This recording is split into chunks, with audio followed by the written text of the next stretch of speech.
Burger King. Yay! Sarap-sarap ng Burger King natin. Ayan.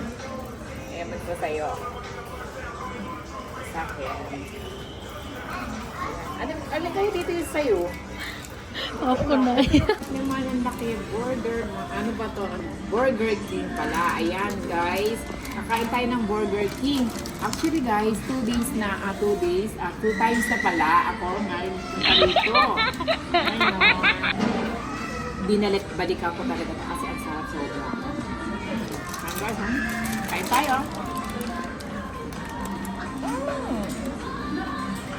Oh, love you.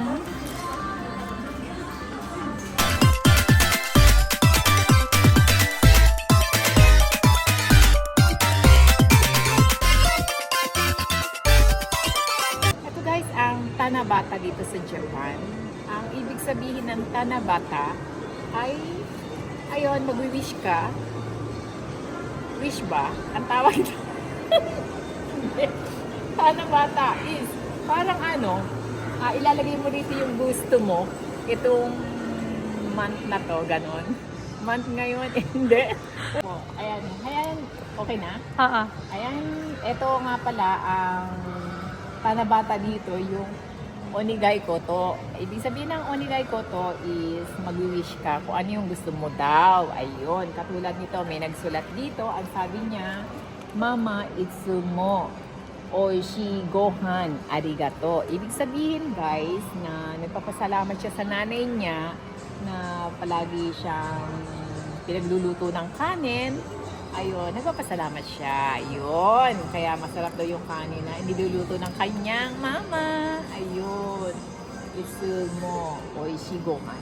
Masarap na gohan, masarap na kanin daw ang niluluto sa kanya. Ayan, guys. Ayun, tapos maraming Onigai Koto na nakasulat dito. Ayan siya, dami. Iba-iba.